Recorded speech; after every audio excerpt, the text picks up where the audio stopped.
Hello guys, तो मैं लेकर आ गई हूँ आपके लिए न्यू मूवी एक्सप्लेनेशन। अगर आपको मेरी एक्सप्लेनेशन अच्छी लगती है तो वीडियो को लाइक, शेयर और कमेंट जरूर करें और चैनल पर नए हैं तो चैनल को सब्सक्राइब जरूर कर लें।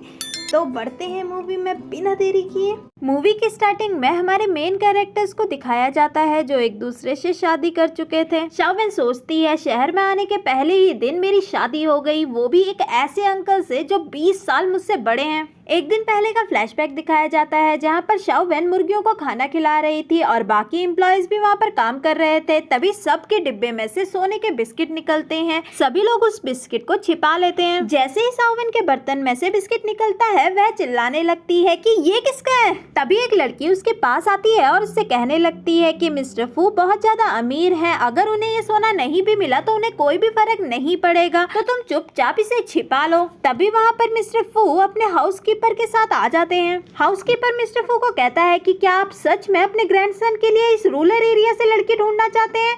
उनके लिए तो बहुत ज्यादा फेमस और अमीर लड़कियां मिल जाएगी। मिस्टर फू कहने लगते हैं कि हमारी फू फैमिली सिर्फ कैरेक्टर को इम्पोर्टेंस देती है, ना कि स्टेटस को। सभी लोग मिस्टर फू को बो करते हैं। शाओवेन मिस्टर फू के पास जाती है और उन्हें कहती है कि मुझे चिकन फूड में ये मिला, शायद गलती से ये इसमें आ गया होगा, और उसे गोल्ड वापस करती है। जो देखकर मिस्टर फू कहने लगते हैं ओ रियली, क्या किसी और के उसमें भी आया है? तो सारे अपना सर झुका लेते हैं और कोई भी गोल्ड वापस नहीं करता। मिस्टर फू मुस्कुराते हैं और उसके सामने बहुत से महंगे महंगे गिफ्ट्स रख देते हैं, जिसे देखकर सभी लोग हैरान हो जाते हैं। मिस्टर फू कहने लगते हैं कि जितने भी लोगों को मैंने स्पॉन्सर किया है और जिनकी हेल्प की है उनमें से तुम सबसे ज्यादा ऑनेस्ट हो, मुझे तुम बहुत ज्यादा पसंद आई, क्या तुम मेरे ग्रैंडसन से शादी करोगी? शाओवेन कहने लगती है कि आपने मेरी स्कूलिंग स्पॉन्सर की है और मेरी इतनी ज्यादा हेल्प की है तो मैं आपके लिए कुछ भी करूंगी। फिर क्लब का सीन दिखाया जाता है जहाँ पर शाओवेन अपने मुर्गे और बत्तख लेकर वहाँ पहुँच जाती है और हमारे मेन लीड फू यानशिंग को देखकर सोचने लगती है कि इसका हुलिया देखकर लगता है कि यही ग्रैंडपा का ग्रैंडसन है, और उसका हाथ पकड़कर कहती है कि आज से तुम मेरे हस्बैंड हो तो चलो मेरे साथ। यानशिंग ये देखकर उसे डांटते हुए कहता है कि तुम क्या बकवास कर रही हो, कहीं पागल तो नहीं हो गई हो? तभी शाओवेन के मुर्गी इधर उधर भागने लगती है। शाओवेन उसे पकड़ने लगती है और इसी पकड़ा पकड़ी में वह फू यानशिंग के ऊपर गिर जाती है। फू यानशिंग को बहुत ज्यादा अनकंफर्टेबल हो जाता है। वह समझ जाता है और शाओवेन को कहने लगता है तुम्हारी इतनी हिम्मत कि तुमने ग्रैंडपा के साथ मिलकर मुझे मेडिसिन दी। शाओवेन को तो समझ ही नहीं आता। इतने में फू यानशिंग उसके ऊपर आ जाता है और उससे कहने लगता है कि तुम यही चाहती हो ना, तो ठीक है मैं तुम्हें देता हूँ, और उसे किस करने लगता है और शाओवेन ग्रैंडपा की वजह से उसका साथ देने लगती है। मॉर्निंग का सीन दिखाया जाता है जहाँ पर शाओवेन उठती है और फू यानशिंग को अपने सामने देखकर पहले तो डर जाती है।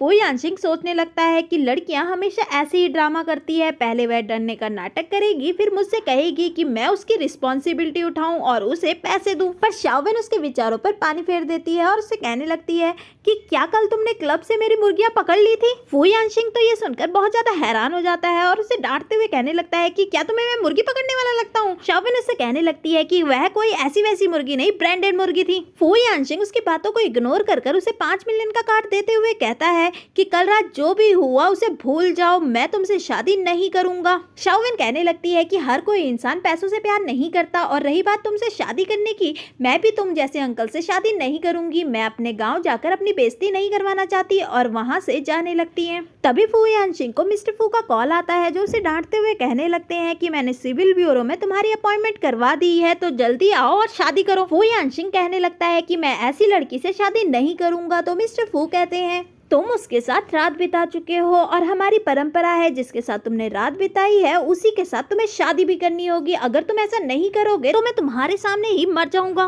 फू यानशिंग गुस्से में शाओवेन का हाथ पकड़कर कहता है कि चलो, जिसे देखकर शाओवेन हैरानी से उससे पूछती है कि कहाँ? फू यानशिंग कहता है कि अब तो तुम्हारा और ग्रैंडपा का प्लान सक्सेसफुल हो रहा है, तो तुम पूछ क्यों रही हो? दोनों शादी कर लेते हैं। फू यानशिंग का तो बिल्कुल भी मन नहीं था। वह शाओवेन से कहता है कि अब हमारी शादी हो चुकी है तो तुम अपना कॉन्टैक्ट नंबर मुझे दे दो। शाओवेन उसे अपना फोन देती है जो एक पुराना मॉडल था। असिस्टेंट उससे नंबर ले लेता है। तभी शाओवेन को बैंक से मैसेज आता है कि उसके बैंक में अब बिल्कुल भी अमाउंट नहीं बचा है, जिसे देखकर वह बहुत ज्यादा हैरान हो जाती है और फौरन अपनी मॉम को कॉल करती है कि मैं काम कर कर अपने कॉलेज की फीस जमा कर रही हूँ, वह सारे पैसे कहाँ गए? मॉम कहने लगती है कि तुम्हारे भाई को एक नई गेम खरीदनी थी, इस वजह से मैंने पैसे निकाल दिए, वैसे भी तुम्हें कॉलेज जाने की क्या जरूरत है, तुम गाँव वापस आओ और मैं तुम्हारी शादी कर देती देती हूँ। तुम्हारा भाई भी तुम्हारे शादी के गिफ्ट्स का वेट कर रहा है क्योंकि उसे एक नया घर खरीदना है। और कॉल कट कर देती है, जिसे सुनकर शाओवेन बहुत ज़्यादा हैरान हो जाती है और परेशानी से सोचने लगती है कि मेरा कॉलेज जाने का एम था, अब मैं क्या करूँगी, मैंने इतनी मुश्किल से पैसे जमा किए थे। वह फू यानशिंग के पास जाती है और उससे मदद मांगने लगती है कि क्या तुम मुझे कुछ पैसे दे सकते हो। तो फू यानशिंग कहने लगता है कि अभी तो हमारी शादी हुई है और तुम पैसे भी मांगने लग गई, तुम्हें कितने पैसे चाहिए। तो शाओवेन 4000 मांगती है, पर फू यानशिंग को लगता है कि वह 40 मिलियन मांग रही है। वह तो हैरान हो जाता है कि क्या इसे ये थोड़े से पैसे लगते हैं, ये तो एक नंबर की गोल्ड डिगर है। और कहता है कि ठीक है, मैंने ग्रैंडपा से वादा किया था कि मैं तुम्हें घर लेकर जाऊंगा, पर जैसे ही स्कूल स्टार्ट होगा तुम अपने डॉर्मेंट्री में शिफ्ट हो जाओगी। और असिस्टेंट को पैसे देने के लिए कहता है और वहाँ से चला जाता है। असिस्टेंट शाओवेन को पैसे दे देता है। शाओवेन ग्रैंडपा के घर पहुँचती है और इतना बड़ा घर देखकर बहुत ज्यादा हैरान हो जाती है क्योंकि उसने पहली बार इतना बड़ा घर देखा था। वही फू यानशिंग ग्रैंडपा को वापस घर आने के लिए मना कर देता है कि मैं वैसी लड़की के साथ बिल्कुल नहीं रहूंगा। वहीं शाओवेन प्लांट्स को तोड़ रही थी, जो सर्वेंट देखकर उसे समझा रही थी कि यहाँ पर मिस्टर फू यानशिंग ने बहुत प्यार से ये सब डिजाइन किया है, ये सारे डिजाइन बहुत ज्यादा एंटीक है, तो आप इन्हें ऐसे बर्बाद मत कीजिए। तो शाओवेन कहने लगती है कि इसके सारे लीव्स येलो हो रखे हैं, ये सारे प्लांट्स बेकार हो चुके हैं। और ग्रैंडपा को समझाने लगती है कि आपने ये पौधे क्यों रखे हुए हैं, यहाँ पर तो कुछ भी नहीं है, ना ही चिकन है, ना ही डक है और ना ही कुछ और, ये सारे बेकार चीजें हैं। जो देखकर ग्रैंडपा को एक आइडिया आता है और वह शाओवेन को कहने लगता है तुम्हें जो मन में आए वो करो। और मुस्कुराते हुए सोचने लगते हैं कि अब मैं भी देखता हूँ कि तुम घर वापस कैसे नहीं आते। शाओवेन पूरे घर का हुलिया बदल देती है, जो जाकर असिस्टेंट फू यानशिंग को बताता है कि उन्होंने आपके प्यारे पौधों को तोड़कर बाहर फेंक दिया है और कर्टन्स की जगह पर सॉसेज लटका दिए हैं और घर में चिकन और डक्स भी लेकर आ गई है। और आपके एंटीक जार जो आपने बहुत ज्यादा महंगा खरीदा था उसमें गार्लिक का अचार डाल दिया है। जो सुनकर फू यानशिंग को बहुत ज्यादा गुस्सा आता है और वह तुरंत घर की तरफ जाता है। हाउसकीपर ग्रैंडपा को बताता है कि फू यानशिंग वापस आ रहा है, जिसे सुनकर ग्रैंडपा तो खुश हो जाते हैं। वहीं शाओवेन को वॉमिटिंग सी फील होने लगती है और वह वॉशरूम की तरफ चली जाती है। तभी वहाँ पर फू यानशिंग आ जाता है और अपने घर की ऐसी हालत देखकर गुस्से में ग्रैंडपा से शाओवेन के बारे में पूछता है। तो ग्रैंडपा बताते हैं कि वह वॉशरूम चली गई, तो फू यानशिंग उससे मिलने जाता है। वहीं शाओवेन को पता चलता है कि वह प्रेग्नेंट हो चुकी है। जैसे ही वह फू यानशिंग की आवाज सुनती है उसकी टेस्ट नीचे गिर जाती है और वह फू यानशिंग के पूछने लगती है कि तुम यहाँ पर क्या कर रहे हो। शाओवेन का बदला हुआ स्टाइल देखकर फू यानशिंग उस पर भड़क जाता है कि आखिर तुमने मेरे पैसे यहाँ इस्तेमाल किए, अपना पूरा स्ट्रक्चर ही चेंज कर दिया और ऐसा प्रिटेंड कर रही थी जैसे मुझे पैसों से कोई फर्क ही नहीं पड़ता। ग्रैंडपा ये सुनकर गुस्से में फू यानशिंग से कहने लगते हैं कि ये तुम क्या बकवास कर रहे हो, इसे ये सब मैंने गिफ्ट किया है। फू यानशिंग अपने कमरे में शाओवेन का सामान देखकर गुस्से में उससे कहने लगता है कि तुमने मेरे कमरे को अपना कमरा बना लिया और उसे वहाँ से बाहर निकाल देता है और सर्वेंट को ऑर्डर देता है कि इसका सारा सामान बाहर फेंक दो और मेरे कमरे को अच्छे से साफ करो। ग्रैंडपा और फू यानशिंग दोनों गुस्से में बैठे हुए थे, तभी सर्वेंट आकर टेस्ट किट दिखाते हुए बताती है कि शायद मैडम प्रेग्नेंट हो गई है, जिसे सुनकर ग्रैंडपा तो बहुत ज्यादा खुश हो जाते हैं। वहीं फू यानशिंग कहने लगता है शायद पैसा हड़पने का नया तरीका लेकर आई है, शायद ये मेरा बच्चा ना हो, जब तक मैं टेस्ट नहीं कर लेता तब तक मैं यकीन नहीं करूंगा। सीन शिफ्ट होता है कॉलेज में। एक अमीर जाओ फैमिली की डॉटर जाओ मिन सबको इम्प्रेस करने के लिए बहुत ज्यादा कॉस्टली बैग लेकर आई थी और यूनिवर्सिटी प्रेसिडेंट की सीट के लिए उन सबका सपोर्ट चाहती थी, जिसे देखकर सभी लोग उसकी तारीफ कर रहे थे। तभी वहाँ पर शाओवेन एक रोल्स रॉयल में आ जाती है, जिससे सभी का ध्यान उस पर चला जाता है कि इतनी अमीर लड़की कौन है, जो देखकर जाओमिन को तो बहुत ज्यादा चिढ़ होने लगती है कि ये मेरी स्पॉटलाइट चुरा रही है। तभी एक लड़की बताती है कि मैंने सुना है एक गांव की लड़की शाओवेन आने वाली है, जिसने कुछ पैसों के लिए अपनी बॉडी बेच दी। जाओमिन कहने लगती है कि मैं इस लड़की से तो नहीं हार सकती। जैसे ही शाओवेन उसके पास आती है वह खींचकर उसके थप्पड़ मार देती है, जो देखकर शाओवेन उससे पूछने लगती है कि तुमने मुझे मारा क्यों, क्या तुम्हें पता नहीं है ये कॉलेज के रूल्स के खिलाफ है, तुम किसी को भी बेफालतू में थप्पड़ नहीं मार सकती, तुम्हें कॉलेज से बाहर भी निकाला जा सकता है। तो जाओमिन कहने लगती है कि किसने कहा कि मैंने तुम्हें बेफालतू में थप्पड़ मारा, तुमने ये जो जैकेट पहनी है वह एक लिमिटेड एडिशन है जो सिर्फ मेरे पास थी और ये तुमने मुझसे चुरा कर पहनी है, जिसे सुनकर सभी लोग उसी पर ही विश्वास करते हैं। शाओवेन कहने लगती है कि ये कपड़े मेरे ग्रैंडपा ने मुझे गिफ्ट किए हैं। तभी एक लड़की कहने लगती है कि तुम्हें पता है इसकी कीमत कितनी ज्यादा है, तुम जैसे गांव के लोग इसे कैसे अफोर्ड कर सकते हैं। जाओमिन उन सबसे कहने लगती है कि ये एक नंबर की चोर है, इसके ये कपड़े खोल दो। सभी लोग ऐसा ही करते हैं और शाओविन की एक भी बात नहीं सुनते। तभी अनाउंसमेंट होती है कि सभी फ्रेशर्स फ्रेशर पार्टी एरिया में आ जाइए और freshman representative Shaowen back stage area में अपनी तैयारी कर लीजिए। जो सुनकर जाओमिन को बहुत ज्यादा गुस्सा आता है और वह शाओवेन को कहने लगती है कि तुम जैसी लड़की फ्रेशमैन रिप्रेजेंटेटिव कैसे हो सकती हो, मैं तुम्हें अच्छा सबक सिखाऊंगी। और सभी लोग शाओवेन को पकड़कर वहाँ ले जाते हैं और प्रिंसिपल के सामने पटकते हुए कहने लगते हैं कि आप इसे फ्रेशर रिप्रेजेंटेटिव कैसे बना सकते हैं, इसने कुछ पैसों के लिए अपनी बॉडी बेच दी, इवन इसने मेरे कपड़े भी चुराए हैं। शाओविन कहने लगती है कि नहीं ये झूठ बोल रही है, ये सारे कपड़े मेरे हैं। तो टीचर कहता है कि ये लोग तभी आपका विश्वास करेंगे जब आपके पास कोई प्रूफ हो। शाओविन को फू यानसिंग का ख्याल आता है और वह उसे कॉल करती है। ग्रैंडपा सामने होने की वजह से फू यानसिंग कॉल उठा भी लेता है। शाओविन फू यानसिंग से कहने लगती है कि प्लीज मुझे बचाओ। तभी शाओमिन जोर से उसके हाथ पर लात मारती है जिससे उसका फोन दूर गिर जाता है। उसके चिल्लाने की आवाज सुनकर फू यानसिंग भी थोड़ा सा परेशान हो जाता है। तभी असिस्टेंट फू यानसिंग को बताता है कि आपने उन्हें 40 मिलियन दिए थे पर उन्होंने सिर्फ 4000 ही निकाले हैं, शायद हमने उन्हें गलत समझ लिया है। जो देखकर फू यानसिंग परेशानी से कहता है शायद वो किसी परेशानी में है, मुझे उसे बचाना ही होगा और वहाँ से निकलता है। वहीं गुस्से में जाओमिन शाओविन से कहती है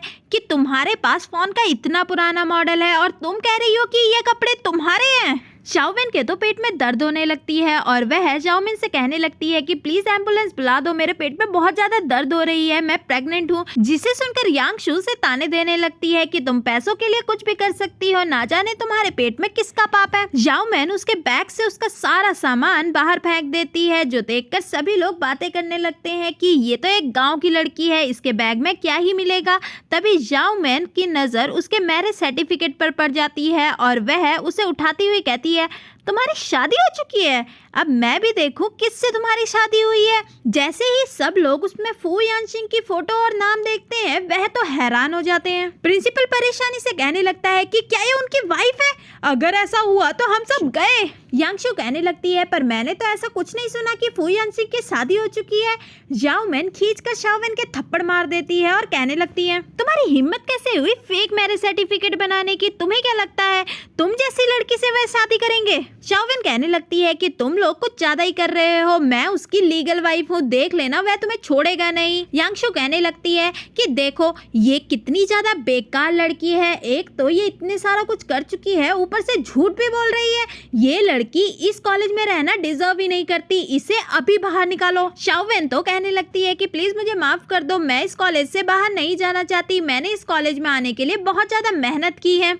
जाओमिन उसके पास आकर कहने लगती है कि तुम वीडियो के सामने कबूल करो कि तुम झूठ बोल रही हो, तुम एक नंबर की गोल्ड डिगर हो और तुमने चोरी की है, फिर हम कुछ सोच सकते हैं। तो जाओविन कहती है कि ठीक है मैं करती हूँ और वीडियो के सामने कबूल करने लगती है। वहीं फू यानसिंग को एहसास हो जाता है कि उसने शाओविन को गलत समझ लिया है। तभी असिस्टेंट फू यानसिंग को वीडियो दिखाते हुए कहता है कि मैडम के साथ बहुत ज्यादा गलत हो रहा है, जिसे देखकर फू यानसिंग को बहुत ज्यादा गुस्सा आता है कि मैं उन लोगों को बिल्कुल नहीं छोड़ूंगा जो उसके साथ इतना कुछ कर रहे हैं। वहीं जाओमिन फिर भी शाओविन को बाहर निकालने में तुली हुई थी। शाओविन कहने लगती है कि तुमने कहा था कि तुम मुझे स्कूल से बाहर नहीं निकालोगी। तो जाओमिन कहने लगती है कि मैंने कहा था मैं सोचूंगी और उसके एडमिशन डॉक्यूमेंट फाड़ देती है, जिसे देखकर शाओविन बहुत ज्यादा रोने लगती है। शाओमिन कहने लगती है कि तुम इस कॉलेज में रहना बिल्कुल भी डिजर्व नहीं करती और जबरदस्ती उससे विड्रॉल एग्रीमेंट पर साइन लेने लगती है। तभी वहाँ पर फू यानसिंग आ जाता है, जिसे देखकर सभी लोग हैरान हो जाते हैं।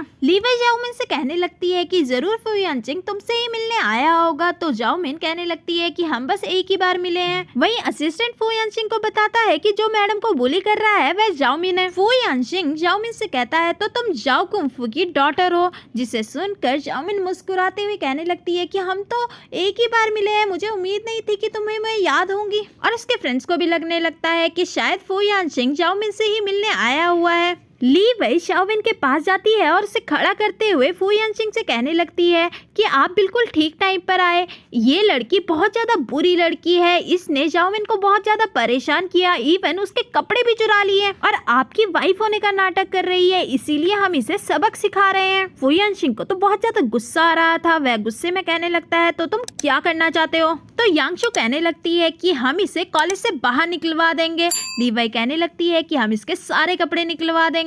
तो फू यानशिंग गुस्से में कहता है कि बस इतना ही, जिसे सुनकर यांगशा मुस्कुराती हुई जाओमी को चिढ़ाती है कि शायद फू यानशिंग आपसे बहुत ज्यादा प्यार करते हैं, इसीलिए वह शाओवेन को बहुत अच्छी पनिशमेंट देना चाहते हैं। और फू यानशिंग से कहने लगती है कि ये किसी के इलेजिटिमेट चाइल्ड से प्रेग्नेंट हो चुकी है, तो हम इसे इतना मारेंगे कि इसका मिसकैरेज हो जाए। शाओवेन फू यानशिंग से कहने लगती है कि ये तुम्हारा बच्चा है, जिसे सुनकर ली वही खींचकर उसके थप्पड़ मारती है और कहती है कि तुम अभी भी झूठ बोल रही हो। फू यानशिंग को तो बहुत ज्यादा गुस्सा आता है। वह अपने बॉडीगार्ड को उन सबको पकड़ने के लिए कहता है, जो देखकर सभी लोग हैरान हो जाते हैं। असिस्टेंट खींचकर यांगशाओ के लात मारता है और कहने लगता है कि तुम लोगों की हिम्मत कैसे हुई इन्हें इतना कुछ बोलने की।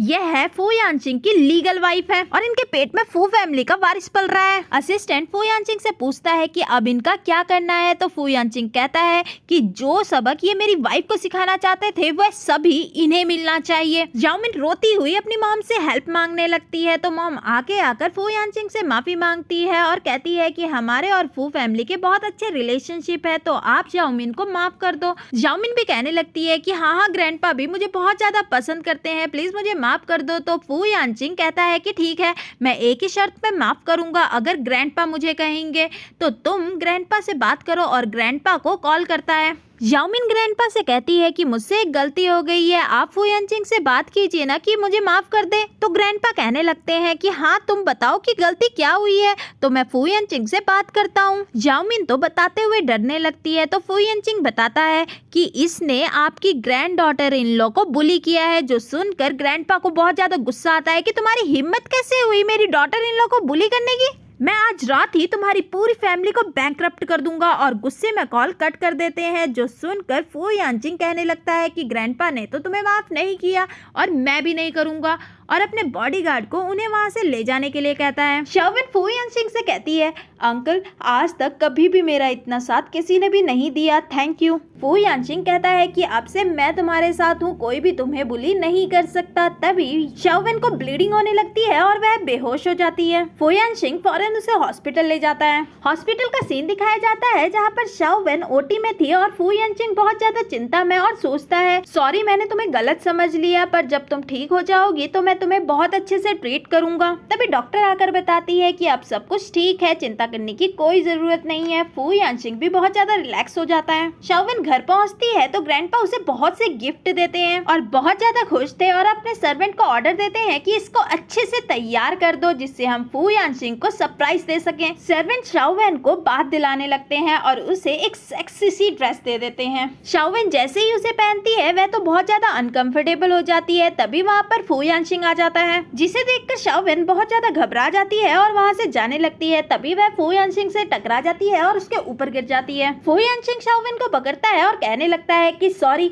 मैंने तुम्हें गलत समझ लिया, अब मैं तुम्हें बहुत अच्छे से ट्रीट करूंगा, तुम्हें मुझसे डरने की कोई जरूरत नहीं है। तो शाओवेन कहने लगती है, क्या मैं सपना देख रही हूँ? फू यानशिंग उसे किस करने के लिए आगे बढ़ता है। तभी शाओवेन की मॉम का उसे कॉल आता है, जो उसे डांटती हुई कहने लगती है, तुम्हारी इतनी हिम्मत कि तुम कॉलेज चली गई, तुमने मुझसे पैसे छिपा रखे हैं, तुम जल्दी वापस घर आओ, तुम्हारी दादी बीमार हो रखी है। और गुस्से में कॉल कट कर देती है। शाओवेन सोचने लगती है। फ्लैशबैक दिखाया जाता है। शाओवेन काम कर कर अपने घर पहुंचती है। तभी वह अपनी फैमिली की बातें सुनती है, जहां पर उसका भाई कह रहा था कि क्या सच में वह हमें शादी का गिफ्ट 3 लाख युआन दे रहे हैं। तो उसकी माँ कहने लगती है कि हाँ मैंने वांग माजी से उसका रिश्ता तय कर दिया है, क्योंकि वह उसे पसंद करता है, मुझे नहीं लगा था कि वह इतनी ज्यादा वैल्यूएबल होगी। सभी लोग वहाँ पर बैठे हंसने लगते हैं। शाओवेन ये सब सुनकर घर छोड़कर भाग जाती है। प्रेजेंट टाइम में शाओवेन फू यानशिंग से पूछती है कि क्या तुम मेरे साथ मेरे घर चलोगे? तो फू यानशिंग उसे हाँ कह देता है। फिर दिखाया जाता है फू यानशिंग शाओवेन को बहुत सी ड्रेसेस और ज्वेलरीज गिफ्ट करता है और कहता है कि तुम यही पहनकर अपने पेरेंट्स के घर जाना। तो शाओवेन कहने लगती है कि नहीं, मेरे पास पुराने कपड़े हैं, मैं उन्हें ही पहनकर जाऊंगी और आपको भी ऐसे ही कपड़े पहनकर जाना होगा। और उसे कपड़े दिखाती है, जिसे देखकर फू यानशिंग बहुत ज्यादा हैरान हो जाता है और उससे कहने लगता है कि ये थोड़ा सा अजीब नहीं होगा? मैंने अपने ससुराल वालों के लिए और भी बहुत कुछ प्रिपेयर किया है। और असिस्टेंट को दिखाने के लिए कहता है तो असिस्टेंट बताता है कि हमने ये सारी ज्वेलरीज उनके लिए प्रिपेयर की है जो ऑलमोस्ट 10 मिलियन की है। इसके अलावा ब्रांडेड कार्स भी और एक विला भी। शाओवेन कहने लगती है कि इन सब की जरूरत नहीं है, बस एक फ्रूट बास्केट और एक साइकिल ले चलो। जिसे सुनकर फू यानशिंग तो बहुत ज्यादा हैरान हो जाता है। तो शाओवेन कहने लगती है आजकल का जमाना बहुत ज्यादा खराब चल रहा है, तो मैं अपनी फैमिली को टेस्ट करना चाहती हूँ कि वह मुझसे ज्यादा प्यार करते हैं या पैसों से। फू यानशिंग शाओवेन को ओके कह देता है और अपने सेक्रेटरी को जाकर कहने लगता है जैसे ही मैं इशारा दूं तुम सारा सामान लेकर वहाँ पहुँच जाना। फिर दिखाया जाता है वांग माजी शाओ फैमिली को बहुत बुरी तरीके से मार रहा था कि पूरा 1 महीना हो गया, तुम्हारी बहन अभी तक मेरे पास नहीं आई, तुमने मेरा सारा पैसा ले लिया, चुपचाप अपनी बहन को यहाँ पर बुलाओ। शाओ अपनी मॉम से कहने लगता है कि फौरन उसे कॉल करो। तो मॉम फौरन कॉल लगाने लगती है। तभी वहाँ पर फू यानशिंग और शाओवेन एक 3 बिलियन में पहुंच जाते हैं, जिसे देखकर वांग माजी कहने लगता है कि तुम्हारी बहन तो बहुत ज्यादा खूबसूरत है और उसके पास जाने लगता है। मॉम उसे रोकती हुई कहने लगती है कि तुम इतनी जल्दबाजी मत करो, हम उसे ट्रिक में फंसाकर तुम्हारे पास ले आएंगे, तब तक तुम अंदर इंतजार करो। और शाओ और वांग को अंदर भेज देती है। मॉम और डैड शाओवेन के पास पहुंचते हैं और मॉम खींचकर शाओवेन के थप्पड़ मार देती है कि तुम्हारी हिम्मत कैसे हुई घर छोड़कर भागने की। फू यानशिंग ये देखकर बहुत ज्यादा हैरान हो जाता है कि तुम आते ही अपनी बेटी को कैसे मार सकती हो। मॉम कहने लगती है कि तुम होते कौन हो हमारी फैमिली के बीच में बोलने वाले। तो शाओवेन बताती है कि ये मेरा हस्बैंड है, जिसे सुनकर मॉम और डैड दोनों हैरान हो जाते हैं। तुम इस बुढ़े से कैसे शादी कर सकती हो, ऊपर से ये इतना गरीब भी दिख रहा है। डैड को तो फू यानशिंग थोड़ा सा जाना पहचाना सा लगता है, पर उसे याद नहीं आ रहा था कि उसने इसे कहाँ देखा था। मॉम फू यानशिंग से उसके बारे में पूछने लगती है तो शाओवेन फू यानशिंग से कहती है कि जैसा मैंने तुम्हें बताया था सब वैसा ही करना। फू यानशिंग कहने लगता है कि हाँ मैं वर्कर हूँ, माना मैं डाउरी नहीं दे सकता, और अपने असिस्टेंट को आने का इशारा करता है। असिस्टेंट सब कुछ लेकर वहाँ आ जाता है, जिसे देखकर डैड तो अमेज हो जाते हैं कि इतनी सारी और महंगी ज्वेलरीज। शाओवेन फू यानशिंग से कहने लगती है कि मैंने तुम्हें ये सब लाने के लिए मना किया था। तो फू यानशिंग कहने लगता है कि first impression is the last impression, और मैं अपने इन लॉस को इम्प्रेस करने से पीछे कैसे हट सकता था। मॉम को तो वैसा फेक लग रहा था। वह उन्हें फेंकती हुई कहती है कि तुम अमीर बनने का प्रिटेंड कैसे कर सकते हो, तुम्हारे फटे कपड़ों से ही पता चल रहा है कि तुम 1 नंबर के भिखारी हो। तुम्हें क्या लगता है कि तुम ये सब फेक सामान लेकर आओगे और हम इस पर भरोसा कर लेंगे। और खींचकर शाओवेन पर थप्पड़ मारते हुए कहती है कि मैंने तुम्हें पाल पोस कर बड़ा किया कि तुम अच्छा दहेज लेकर आओगी, पर तुमने तो एक गरीब बुढ़े से शादी कर ली। फू यानशिंग को तो बहुत ज्यादा गुस्सा आ रहा था। तभी वहाँ पर शाओ आ जाता है और कहने लगता है कि वांग शाओवेन का इंतजार कर रहा है, इतनी ज्यादा देर क्यों लग रही है। तभी वह बिखरे हुए ज्वेलरीज देखता है, जिसे देखकर वह इम्प्रेस हो जाता है और उन्हें उठाने लगता है। तभी मॉम डैड उसे मना करती हैं और बताती है कि ये सब फेक है, शाओवेन ने इस गरीब भिखारी से शादी कर ली। जिसे सुनकर शाओ गुस्से में उस पर भड़क जाता है कि तुम ऐसा कैसे कर सकती हो, अब हम वांग के पैसे कैसे वापस करेंगे। तुम्हारी बेशक शादी हो गई है, पर तुम्हें मेरे लिए पैसे कमाने होंगे और उसी के पास जाना होगा। शाओवेन को तो अब जाकर पता चलता है कि उसके पेरेंट्स ने उसे कुछ पैसों के लिए बेच दिया है। ये सब सुनकर गांव वाले भी बोलने लगते हैं कि ये कैसी फैमिली है जिसने अपनी ही बेटी को कुछ दहेज के नाम पर बेच दिया, इन्हें तो शर्म आनी चाहिए। ये सब सुनकर शाओ फैमिली फिर से अच्छा बनने की कोशिश करने लगती है कि वांग माजी बहुत ज्यादा अच्छा है, वह तुम्हें बहुत खुश रखेगा, जब तुम उसे बेटा दे दोगी तो पूरे गाँव में तुम्हारा बहुत बड़ा रुतबा होगा। जो सुनकर असिस्टेंट मॉम से कहने लगता है तो तुम ही क्यों नहीं उससे शादी कर लेती। शाओवेन को तो अपनी फैमिली देखकर बहुत ज्यादा हैरानी होने लगती है। वह कहने लगती है कि आप लोगों ने कभी भी मुझे साउ से बेहतर नहीं समझा, मुझे बस उसकी नैनी बनाकर रखा, और आज आपने कुछ पैसों के लिए मुझे बेच भी दिया कि उससे पैसे मिल सके। मैं सब लोगों के सामने अनाउंस करती हूँ कि आज के बाद आप लोगों का और मेरा कोई भी रिश्ता नहीं है। ये सुनकर शाओ खींचकर उसके थप्पड़ मार देता है और कहने लगता है कि हम प्यार से बात कर रहे हैं तो तुम सर पर चढ़ने की कोशिश मत करो, मुझे रूड बनने में मजबूर मत करो। फू यानशिंग कहने लगता है कि मैं तुम्हारे हाथ तुड़वा दूंगा, तुम्हारा बहुत हुआ। शाओ कहने लगता है कि अगर तुम यहाँ से सही सलामत जाना चाहते हो तो हमारे बीच में मत आओ, और शाओवेन का हाथ पकड़कर वांग के पास ले जाने लगता है, पर फूजी उसे रोक लेता है। तो शाओ कहने लगता है कि अगर तुम सिटी के रिचेस्ट पर्सन फू यानशिंग भी हुए ना तो भी मुझे नहीं रोक पाओगे। फू यानशिंग कहता है कि अगर मैं सच में वो हुआ तो सभी लोग उसका मजाक उड़ाने लगते हैं, अगर तुम वो हुए तो हम तुम्हारे ग्रैंडफादर हुए। शाओ अपने आदमियों को ऑर्डर देता है कि शाओवेन को पकड़कर वांग के पास ले जाओ। तभी डैड को याद आ जाता है कि ये सच में फू यानशिंग है, पर कोई भी उसका विश्वास नहीं करता कि शायद तुम्हारी याददाश्त कमजोर हो चुकी है। तो डैड कहने लगते हैं कि मैं उन्हें कैसे भूल सकता हूँ, जब वे टूरिस्ट डेवलपमेंट प्रोजेक्ट की प्लानिंग के लिए यहाँ पर आए थे तब मैंने ही उनका ख्याल रखा था। फू यानशिंग कहने लगता है कि मैंने वह प्रोजेक्ट अपनी वाइफ की वजह से स्टार्ट किया था कि यहाँ की डेवलपमेंट हो सके, पर मुझे नहीं लगता कि वह यूजफुल रहा। किसी को भी अभी भी विश्वास नहीं आ रहा था। तो डैड उस प्रोजेक्ट का ब्रोशर निकालते हैं जो उन्हीं के जेब में था, पर वह पूरी तरीके से धुल चुका था, जिसमें फू यानशिंग का चेहरा बिल्कुल भी पहचान में नहीं आ रहा था क्योंकि मॉम ने कपड़ों के साथ उसे भी धो दिया था। शाओ कहने लगता है कि ऐसा कुछ भी नहीं हो सकता क्योंकि इसके कपड़े ही देखकर पता चल रहा है कि ये कौन होगा।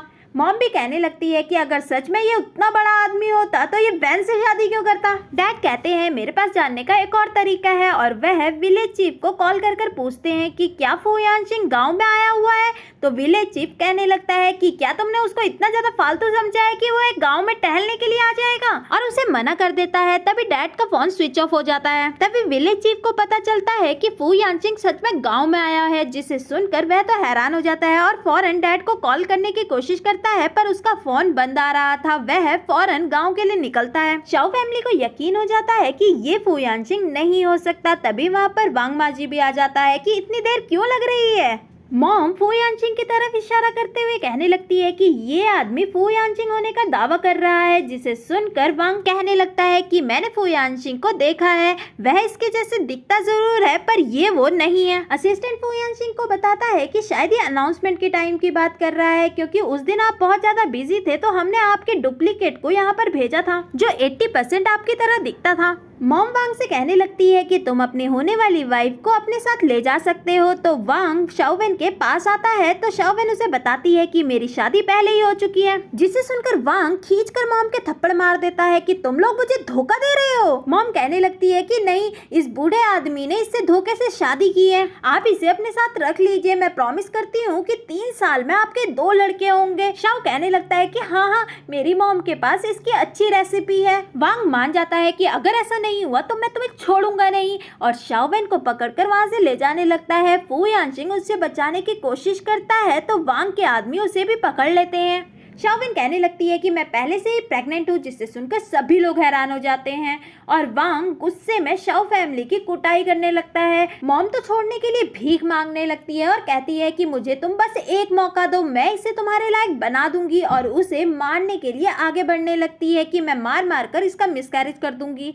इतने में वांग उन्हें रोकता है और कहता है क्या पता मारने के बाद इसके शरीर में कुछ गड़बड़ हो जाए और ये कभी प्रेग्नेंट ही ना हो पाए, तो हम इसे मेडिसिन पिलाएंगे, और उसे मेडिसिन पिलाने लगता है। पर शाओवेन उसे पीने के लिए मना कर देती है। तो वांग खींचकर फू यानशिंग के मारता है और कहता है कि अगर तुमने चुपचाप ये नहीं पिया तो मैं इसकी जान ले लूंगा। तो शाओवेन मान जाती है। तभी वहां पर फू यानशिंग के बॉडीगार्ड आ जाते हैं। वाह, कितनी जल्दी आ रहे हैं, और वांग को मारकर साइड करते हैं और फू यानशिंग को ग्रीट करते हैं, जो सुनकर सभी लोग हैरान हो जाते हैं। मॉम तो कहने लगती है कि क्या ये सच में फू यानशिंग है, अब तो सब बर्बाद हो गया।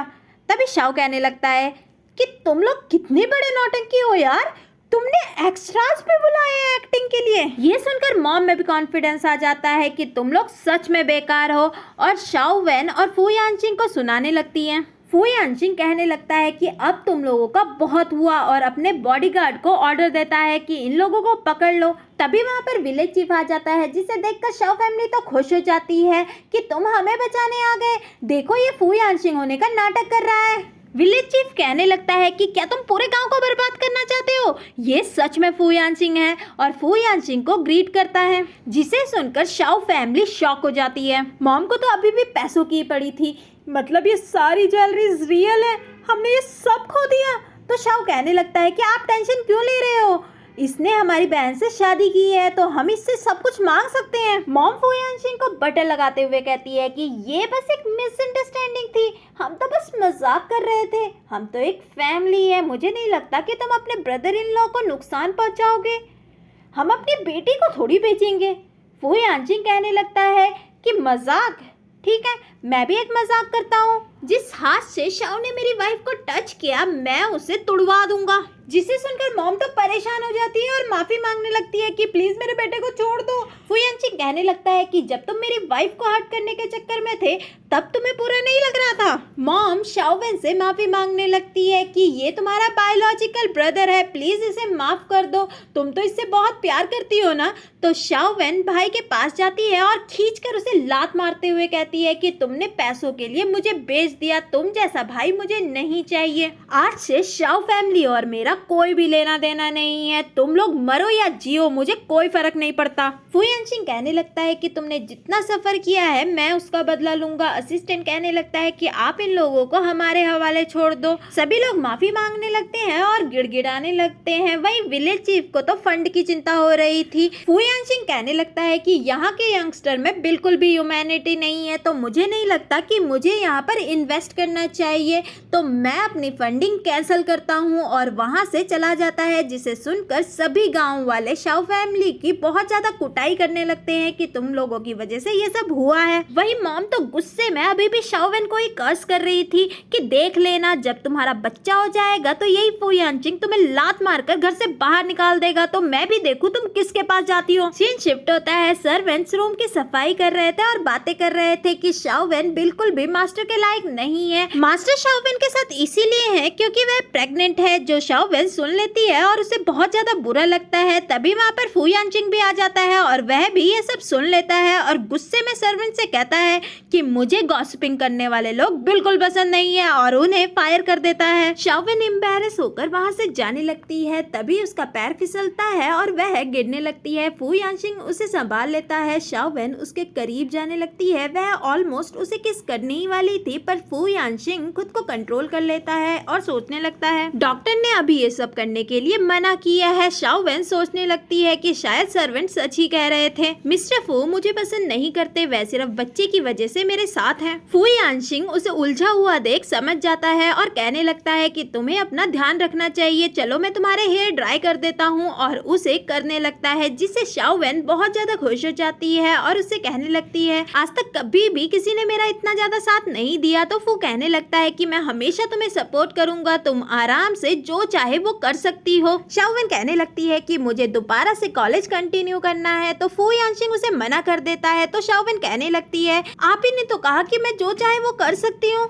वैसे भी जो पहले दिन हुआ वह सब आपने सप्रेस कर तो दिया, किसी को भी उस बारे में पता नहीं है, तो मैं आराम से अपना कॉलेज कंटिन्यू कर सकती हूँ। फू यानशिन उसकी जिद के सामने मान जाता है। तो शाओ वेन कहने लगती है कि मैं नहीं चाहती कि हमारी शादी के बारे में किसी को पता चले, तो हम अपनी शादी सीक्रेट रखेंगे और आप मुझे रिसीव करने नहीं आएंगे। फू यानशिन को उसके सामने मानना ही पड़ता है। सीन शिफ्ट होता है, फू यानशिन को तो बिल्कुल भी नींद नहीं आ रही थी। वह असिस्टेंट को कॉल करता है और उससे कहने लगता है कि जब कोई वुमेन अपनी शादी को सीक्रेट रखे तो इसका क्या मतलब होता है। असिस्टेंट को समझ आ जाती है और वह कहने लगता है कि क्या आप मैडम की बात कर रहे हैं, उनका तो सिंपल है, वह तो आपको अंकल कहती है, आपको ओल्ड मैन समझती है, इसीलिए वह लोगों के सामने आपको हस्बैंड बोलने से डर रही होगी कि वह एम्बैरेस ना हो जाए। ये सुनकर फू यानशिन को बहुत ज्यादा गुस्सा आता है और वह कहने लगता है कि तुम्हारी इस मंथ की सैलरी कट, और कॉल कट कर देता है, जिससे असिस्टेंट को तो समझ ही नहीं आता कि मैंने ऐसा क्या कह दिया। फू यानशिन शाओ वेन को देखकर सोचने लगता है कि क्या सच में ये रीजन होगा। मॉर्निंग में शाओ वेन उठती है तो अपने सामने सर्वेंट्स को देखती है जो सारे कपड़े ज्वेलरीज लेकर उसके सर पर खड़े हुए थे,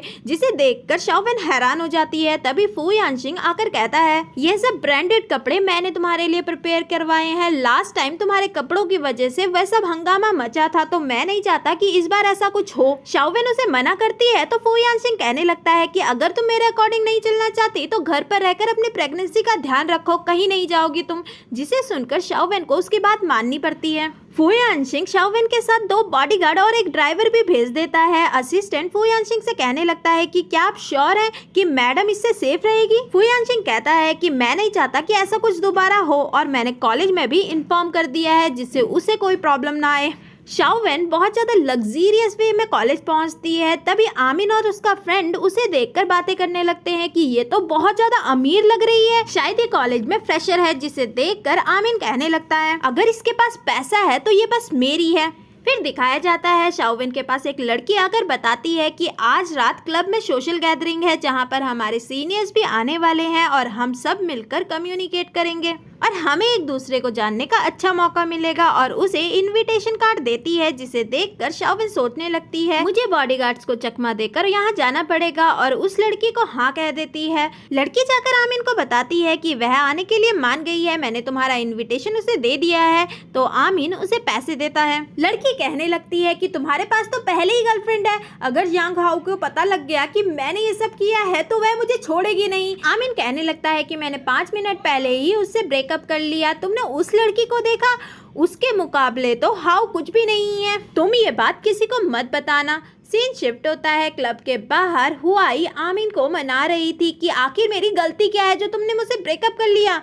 तो आमिन कहने लगता है कि अब मुझे तुम पसंद नहीं हो। तभी वहां पर शाओवेन आ जाती है जिसे देखकर आमिन प्यार से उससे बातें करते हुए कहने लगता है कि मैं तुम्हारा सीनियर हूँ, सब लोग आ गए हैं, चलो मैं तुम्हें अंदर ले जाता हूँ। तो शाओवेन उसके साथ चली जाती है जिसे देखकर हुआई को बहुत ज्यादा गुस्सा आता है कि आखिर ये लड़की है कौन जिससे आमिन इतने प्यार से बातें कर रहा था। उसकी फ्रेंड कहने लगती है कि शायद ये फ्रेशर है, तुमने उसके कपड़े देखे, वह शायद कोई रिच फैमिली से बिलोंग करती है। तो हुआई कहने लगती है कि मुझे कोई फर्क नहीं पड़ता कि वह रिच फैमिली से बिलोंग करती है या नहीं, अगर वह मेरे मैन को छीनेगी तो मैं उसे छोड़ूंगी नहीं। क्लब में आमिन शाओवेन को ड्रिंक ऑफर करता है तो शाओवेन उसे मना कर देती है जिसे देखकर आमिन को गुस्सा आता है। तो उसका एक क्लासमेट कहने लगता है कि आमिन स्टूडेंट प्रेसिडेंट है, तुम उसकी ऐसे डिसरिस्पेक्ट कैसे कर सकती हो, वह कॉलेज का सबसे फेमस लड़का है। शाओवेन आमिन से कहने लगती है कि सॉरी मैं ड्रिंक नहीं करती। तो आमिन कहने लगता है कि कोई बात नहीं, मैं किसी को फोर्स नहीं करना चाहता। तो सभी लोग उसे टीज करने लगते हैं कि लगता है आमिन शाओवेन को पसंद करता है। तो शाओवेन कहने लगती है कि नहीं, मैं किसी को पसंद नहीं कर सकती क्योंकि मेरे पास पहले ही बॉयफ्रेंड है। जो सुनकर आमिन को बहुत ज्यादा गुस्सा आता है और वह शाओवेन के पर्स में चुपके से लाइटर डाल देता है। तभी एक लड़की शाओवेन के पास आती है और उससे कहने लगती है कि तुम्हारी एक क्लासमेट वॉशरूम में फंस गई है तो तुम्हें उसकी मदद करनी चाहिए। तो शाओवेन फौरन उसके साथ वॉशरूम में चली जाती है जहां पर कोई भी नहीं था। शाओवेन वहां से जाने लगती है तभी हुआई वहां पर आ जाती है और उसे बुली करते हुए कहने लगती है कि तुम्हारी इतनी हिम्मत कि तुम मेरे बॉयफ्रेंड को सीड्यूस करो। वहीं दूसरी तरफ फू यानसिंग घर पहुंचता है और उसे पता चलता है कि शाओवेन अभी तक घर वापस नहीं आई है और ना ही वह किसी का कॉल उठा रही है। बॉडीगार्ड भी आकर उसे बताते हैं कि मैडम कहीं गायब हो गई है, हमने पूरा स्कूल छान कर देख लिया है। जिसे देखकर फू यानसिंग बहुत ज्यादा परेशान हो जाता है और शाओवेन को कॉल करने लगता है। तभी अचानक से शाओवेन कॉल उठा लेती है और कहने लगती है कि अंकल प्लीज मेरी हेल्प करो। तभी हुआई शाओवेन का फोन उससे छीन लेती है और बाकी लड़कियां उसका मुंह बंद कर देती है। फू यानसिंग गुस्से में कहता है कि अगर तुमने मेरी वाइफ को कुछ किया ना तो देख लेना, मैं तुम्हें छोड़ूंगा नहीं। जिससे सुनकर हुआई हैरान हो जाती है कि ये तो शादीशुदा है और फू यानसिंग से कहने लगती है कि तुम्हारी वाइफ मेरे बॉयफ्रेंड को सीड्यूस करने की कोशिश कर रही है तो मैं उसे सबक सिखा रही हूँ। जिसे सुनकर फू यानसिंग उसे धमकी देने लगता है। जिसे सुनकर हुआई को तो कोई फर्क ही नहीं पड़ रहा था। वह कहने लगती है कि तुम मुझे धमकी दोगे, शायद तुम्हें पता नहीं है कि मैं head of the Yang family की डॉटर हूँ और मैं क्या क्या कर सकती हूँ। और कॉल कट कर फोन पानी में फेंक देती है। हुआई शाओवेन से कहने लगती है कि मुझे तो लगा तुम एक अच्छी फैमिली से बिलोंग करती होगी, पर तुमने तो पैसों के लिए एक ओल्ड मैन से शादी कर ली और अपनी बॉडी बेच दी। एक लड़की कहने लगती है कि यह अपने फेस के दम पर ही इतना उछल रही है तो हम इसका चेहरा ही बिगाड़ देते हैं और हुआई को नाइफ पकड़ाती है। वही फू यानसिंग गुस्से में असिस्टेंट से कहता है कि शाओवेन के लोकेशन का पता करो और वो लड़की कुछ यांग फैमिली के हेड का नाम ले रही थी तो उसे भी पकड़ कर लेकर आओ। बॉडीगार्ड मिस्टर जांग को पकड़ कर लेकर आते हैं। मिस्टर जांग फू यानसिंग से माफी मांगते हुए कहने लगते हैं कि मेरी बेटी को माफ कर दो, मैं अभी उसे आपके सामने सामने प्रकट करता हूँ। और मिस्टर जांग हुआई को कॉल करने लगते हैं और कहते हैं कि तुम क्या कर रही हो, अभी यहाँ पर मेरे सामने आओ। हुआई कहने लगती है कि मैं वॉशरूम में एक मिस्ट्रेस को सबक सिखा रही हूँ, अभी मेरे पास बिल्कुल टाइम नहीं है। और मिस्टर जांग का कॉल कट कर देते हैं। मिस्टर जांग को तो समझ ही नहीं आता कि अब वह क्या करें। वह बार बार हुआई को कॉल करने की कोशिश करते हैं पर वह फोन नहीं उठाती। वह फौरन फू यानशिंग के पैरों पर गिर जाते हैं और उससे माफी मांगने लगते हैं। तभी असिस्टेंट आकर फू यानशिंग को बताता है कि मैडम की लोकेशन मिल गई है। फू यानशिंग गुस्से में कहता है कि जो भी मेरी वाइफ को परेशान करेगा मैं उसे छोड़ूंगा नहीं, और वहां से फौरन निकलता है। वहीं क्लब में क्लासमेट आमिन से कहती है कि शाओवेन को वॉशरूम में गए हुए कितनी देर हो गई और हुआई भी उसके पीछे गई है, वह जरूर उसे बुली कर रही होगी, क्या तुम उसे बचाओगे नहीं। आमिन कहने लगता है कि हाँ मैं उसे बचाऊंगा पर थोड़ा लेट जाना ही बेहतर होगा ना, मैं उसे मुसीबत से बचाऊंगा तो शाओवेन की नजरों में मेरा अच्छा इंप्रेशन पड़ेगा। और मुस्कुराता हुआ वॉशरूम की तरफ जाने लगता है। तभी वह देखता है कि फू यानशिंग गुस्से में वहां पर पहुंचता है, जिसे देखकर सभी लोग की सिट्टी बिट्टी गुम हो जाती है कि फू यानशिंग यहाँ पर क्या कर रहा है। आमिन की भी बोलती बंद हो जाती है, वह तो वहाँ से अपना सामान लेकर भागने के चक्कर में था। क्लासमेट उसे रोकती है कि तुम्हें शाओवेन को बचाना चाहिए, तो आमिन कहने लगता है कि तुमने देखा नहीं कि फू यानशिंग कितने ज्यादा गुस्से में लग रहा है, क्लब में जरूर कुछ बड़ा होने वाला है और मैं इस चक्कर में नहीं फंसना चाहता। पैसा और लड़की से ज्यादा जरूरी जान बचाना है। और फौरन वहां से भाग जाता है। सभी लोग वहां से भागने लगते हैं। वहीं शाओवेन उन सभी को बताती है कि मेरा हस्बैंड फू यानशिंग है, जिसे सुनकर सभी लोग उसका मजाक उड़ाने लगते हैं कि तुम खुद को स्वर्ग से उतरे हुए परी समझ रही हो जो वह तुमसे शादी करेगा। और वैसे भी हमने उसकी मैरिज के बारे में कोई न्यूज नहीं सुनी और उसे पानी में डुबोते हुए मारने की तैयारी में थे। तभी वहां पर फू यानशिंग पहुंच जाता है। जैसे ही वह लोग फू यानशिंग और शाओवेन को साथ में देखते हैं उन्हें तो विश्वास ही नहीं होता कि ये सच में आपके वुमेन है। मिस्टर जांग तो हुआई पर भड़क जाते हैं कि आज तुम्हारी वजह से जांग फैमिली बर्बाद होने वाला है। हुआई कहने लगती है कि मुझे नहीं पता था कि ये फू यानशिंग की वाइफ है, और फू यानशिंग से कहने लगती है कि इसमें मेरी कोई गलती नहीं है, आपकी ये वाइफ मेरे बॉयफ्रेंड को सीड्यूस कर रही थी, तभी मैंने उसके साथ ये सब किया। फू यानशिंग गुस्से में कहने लगता है कि तुम्हारे बॉयफ्रेंड में ऐसा क्या है जो मेरी वाइफ उसे देखेगी, और असिस्टेंट को ऑर्डर देता है कि यांग फैमिली को पूरी तरीके से बैंकरप्ट कर दो और इन्हें यहाँ से गायब कर दो। और शाओवेन को अपने साथ वहाँ से ले जाता है। फिर दिखाया जाता है शाओवेन मिस्टर फू से कहने लगती है कि सॉरी ना अंकल, इस बार मुझे माफ कर दो प्लीज, मैं मानती हूँ मेरी गलती है। और अपने रूम में जाती हुई कहती है मैं आपका रूम में वेट कर रही हूँ, और वहाँ से चली जाती है। असिस्टेंट ये देखकर फू यानशिंग से कहने लगता है मैडम ने इतनी बड़ी गलती की और सिर्फ एक बार माफी मांगकर अपने रूम में चली गई, ये कितना अजीब बिहेवियर था, आपने उन्हें बिगाड़ कर रखा है। तभी सर्वेंट शाओवेन के लिए खाना ले जाने लगती है, जो देखकर मिस्टर फू उससे पूछते हैं तो सर्वेंट बताती है कि मैडम कह रही है कि उन्हें भूख लगी है, जिसे सुनकर मिस्टर फू को गुस्सा आता है और वह कहने लगते हैं इतनी बड़ी गलती कर वह खाना कैसे मांग सकती है, उसे पूरे हाफ ईयर के लिए खाना नहीं दिया जाएगा, तुम ये खाना ले जाओ। सर्वेंट वहां से जाने लगती है तो मिस्टर फू उसे रोकते हैं और कहते हैं कि ठीक है, आधे घंटे के बाद खाना दे देना, अगली बार उसे गलती करने में जरूर सजा मिलेगी। जो देखकर असिस्टेंट हंसने लगता है। मिस्टर फू असिस्टेंट से पूछने लगते हैं कि क्या तुमने क्लब की इन्वेस्टिगेशन करवाई, तो असिस्टेंट बताता है कि मैडम को उनके सीनियर ने इनवाइट किया था पर अभी तक उनका रिलेशनशिप पता नहीं चल पाया है। फिर दिखाया जाता है मिस्टर फू शाओवेन को देखकर सोच रहे थे कि क्या तुम किसी और को पसंद करने लग गई हो, और हुआई की बातों को याद करने लगते हैं। तभी उनकी नजर शाओवेन के बैग पर पड़ती है, जिसमें लाइटर देखकर वह सोचने लगते हैं कि ये किसका है और इसके बैग में क्या कर रहा है। एक वीक बीत जाता है। फू यानशिंग ने शाओवेन को कॉलेज ही जाने नहीं दिया था। शाओवेन फू यानशिंग से कहने लगती है कि अब मैं घर पर रहकर बोर हो गई हूँ, मैं कॉलेज दोबारा जाना चाहती हूँ, मैं प्रॉमिस करती हूँ कि तुम जैसा कहोगे मैं वैसे ही बिहेव करूंगी। तो फू यानशिंग मान जाता है।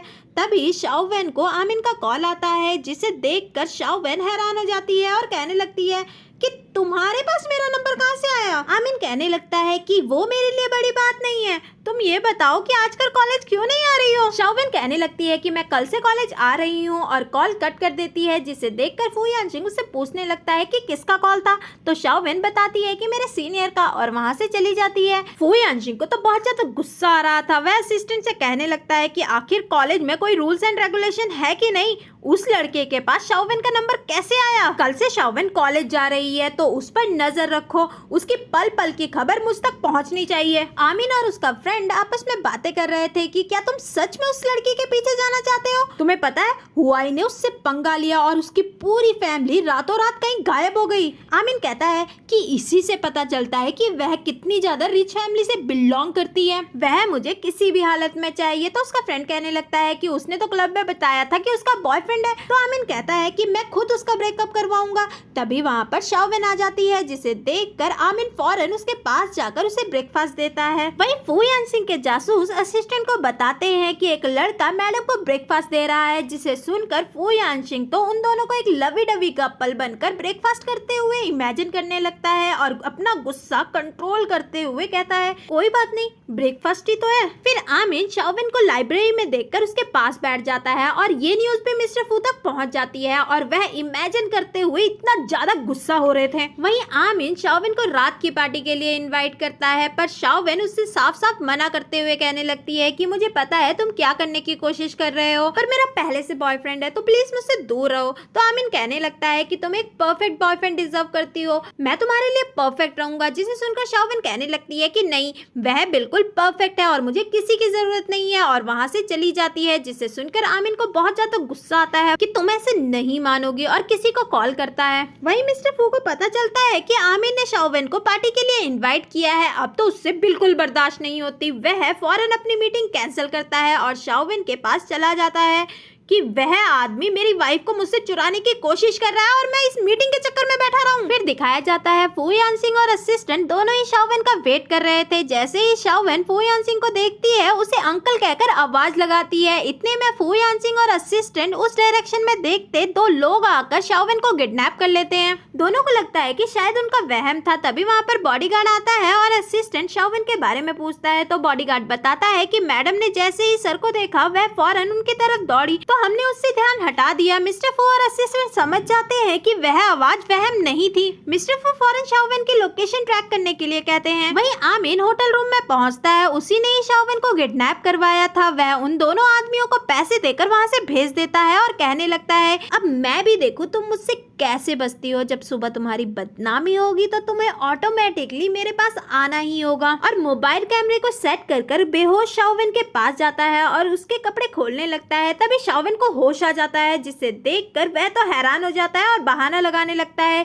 कि मैं तो बस यहाँ से निकल रहा था, मैंने तुम्हें यहाँ पर बेहोश देखा तो मैं तुम्हारी मदद करने आ गया। शाओवेन वहाँ से जाने लगती है तो आमिन उसे पकड़कर कहने लगता है कि मैं तुमसे बहुत ज्यादा प्यार करता हूँ, प्लीज मेरी हो जाओ। शाओवेन उसे बताती है कि मैं पहले से शादीशुदा हूँ, मेरे हस्बैंड अंकल है। जिसे सुनकर आमिन कहने लगता है तुमने किसी ओल्ड मैन से शादी की है, मैं उससे तो बहुत अच्छा हूँगा, तुम उसे डिवोर्स दे दो, तुम एक अमीर लड़की हो और मुझसे शादी कर लो। शाओवेन उससे कहती है कि मैं अमीर नहीं हूँ, मैं एक विलेज गर्ल हूँ। जिसे सुनकर आमिन तो हैरान हो जाता है, उसके तो अरमानों पर पानी फिरते हुए नजर आ रहा था। वह फौरन अपने खबरी को कॉल करता है और उससे पूछता है कि क्या शाओवेन रिच नहीं है। तो वह लड़की बताती है कि नहीं, पर उसका हस्बैंड बहुत ज्यादा रिच है, तुम्हें उससे बचकर रहना होगा। पर इतने में आमिन गुस्से में अपना फोन तोड़ देता है और शाओवेन से कहने लगता है कि तुम बस रिच बनने का प्रिटेंड कर रही थी, अब तुम रिच नहीं हो तो मुझे भी तुमसे अच्छे से बिहेव करने की कोई जरूरत नहीं है। और उसे टाई कर उसकी वीडियो बनाने लगता है। तभी वहाँ पर फू यानसिंग पहुंच जाता है और फौरन शाओवेन को बचाता है, जो देखकर आमिन तो हैरान हो जाता है कि क्या आप इसके हस्बैंड है।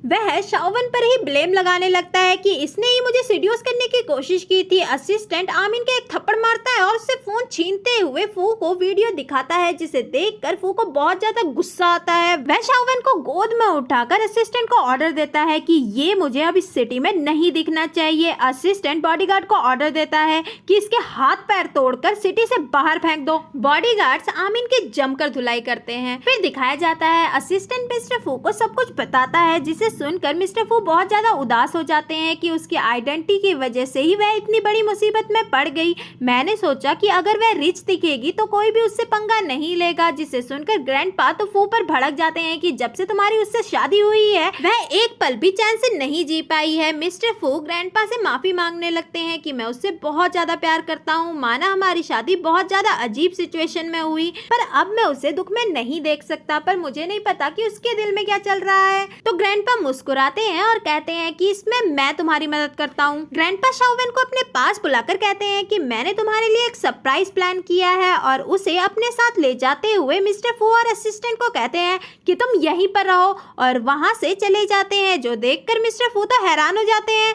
असिस्टेंट उससे कहने लगता है कि ग्रैंडपा ने कहा था कि हम सीक्रेटली उन्हें फॉलो करें। ग्रैंडपा शाओवेन को एक रूम में ले जाते हैं जहां बहुत से लड़के थे और शाओवेन से कहने लगते हैं कि तुम इनमें से एक से शादी कर लो। मुझे एहसास हो चुका है कि मैंने अपने एहसानों के चक्कर में तुमसे इतने बड़े आदमी की शादी कर दी जिससे तुम प्यार भी नहीं करती। जिसे सुनकर मिस्टर फू तो हैरान हो जाते हैं कि ये कैसी हेल्प है, ये तो हमारा रिश्ता तोड़वाने में तुले हुए हैं। पर असिस्टेंट उसे शांत रहने के लिए कहता है। शाओवेन ग्रैंडपा से कहती है कि बेशक मेरी शादी आपकी मर्जी से हुई है, पर जैसे जैसे मैं अंकल के साथ रहने लगी मुझे भी उनसे प्यार हो गया। बेशक वह इस बच्चे की वजह से मेरे साथ है, पर कोई बात नहीं, अगर बाद में वह मुझे छोड़ना भी चाहे तो कोई प्रॉब्लम नहीं है। तभी फू यानशिंग उसके पास आता है और उससे अपना लव कन्फेस करते हुए कहता है कि मैं तुमसे बहुत प्यार करता हूँ और ये बच्चे की वजह से नहीं तुम्हारी वजह से है, और उसे बड़े प्यार से गले लगा लेता है। और ये मूवी यहीं पर ख़त्म होती है। आप मुझे कमेंट बॉक्स पे ज़रूर लिख के बताइएगा कि पूरी एक्सप्लेनेशन आपको कैसी लगी। तो मिलते हैं नेक्स्ट मूवी में, तब तक के लिए bye, see you, take care.